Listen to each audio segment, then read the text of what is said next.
a commencé à nous expliquer comment, dans la vie concrète quotidienne, c'est parfois très difficile de vivre ces droits-là.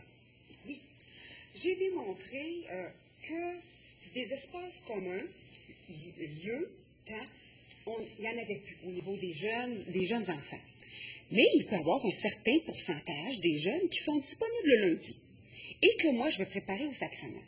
Mais là, je fais face à des jeunes qui arrivent de l'école, qui arrivent à la maison 5h moins quart, qui doivent faire leurs devoirs, que les parents arrivent aussi à 5h30, qui doivent faire le souper, sont stressés, sont compressés, parce que moi, je les attends à 6h30, 7h moins quart. Ils ont toute cette réalité-là à vivre avant d'arriver. Quand ils arrivent, bien, c'est sûr qu'ils sont déjà fatigués. Et moi, ce que j'ai à leur proposer, je considère que c'est important. Fait que j'y mets tout mon beau vouloir, puis j'ai réussi à en animer plusieurs. Là.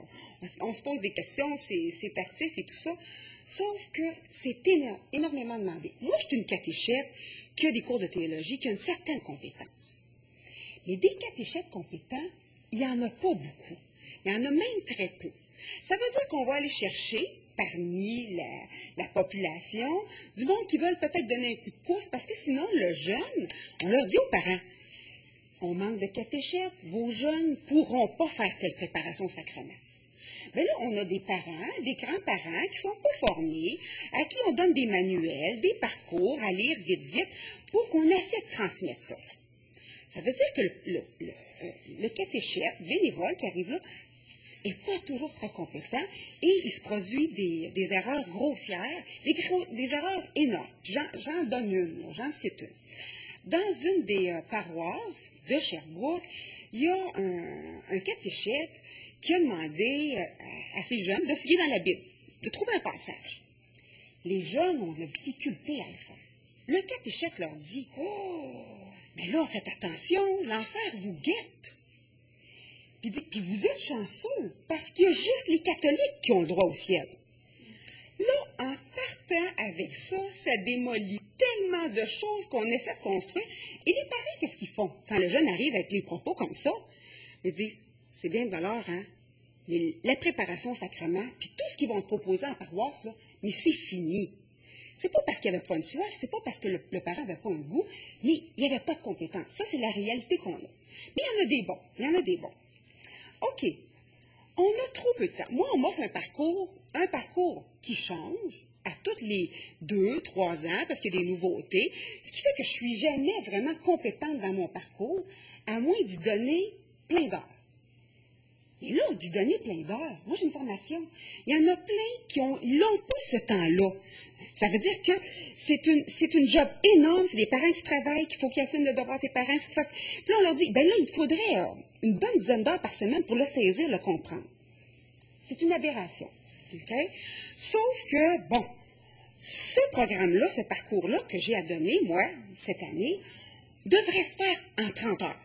Mais j'ai 8 heures pour le donner. On me dit, dedans, que c'est un minimum de 30 heures.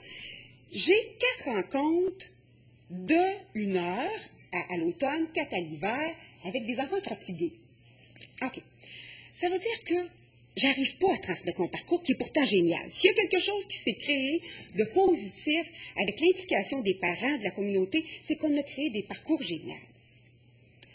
Je ne peux pas suivre mon jeune non plus dans ses cheminements, parce que d'une année à l'autre, avec tout ce qui se produit dans nos sociétés actuelles, c'est qu'il y a des déménagements constants. Mais dans ma paroisse, moi, j'ai du monde qui arrive de la paroisse Saint-Roch, qui arrive de Deauville, qui arrive d'un peu partout, qui n'ont pas fait le même cheminement que la moitié des jeunes que j'ai. Ça veut dire que ce jeune-là ne comprend pas une partie de ce que j'annonce, que j'ai expliqué à l'autre session à mes jeunes, parce qu'il ne l'a pas eu, ou qu'il s'ennuie parce que je l'ai donné. On peut conclure là-dessus? Est-ce qu'on peut conclure là-dessus? Disons que c'est déjà la conclusion, non? Oui, mais je conclurai quelque chose d'autre aussi. C'est que cette soif-là du parent, elle est réelle, elle est vraie.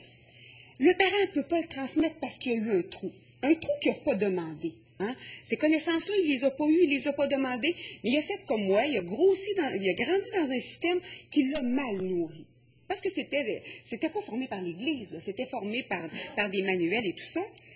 Ces valeurs-là, chrétiennes, on ne les connaît pas. Elles sont essentielles, les valeurs chrétiennes, dans notre formation. Puis, c'est pas juste qu'on ne les connaît pas, on a une méconnaissance. Parce qu'on met l'accent sur les fautes de l'Église, sur les abus qu'il y a eu, et toutes ces belles valeurs sur lesquelles je vais sûrement revenir plus tard. C'est tellement beau. Vous aurez l'occasion. D'accord? Oui. Bon, On merci. conclut.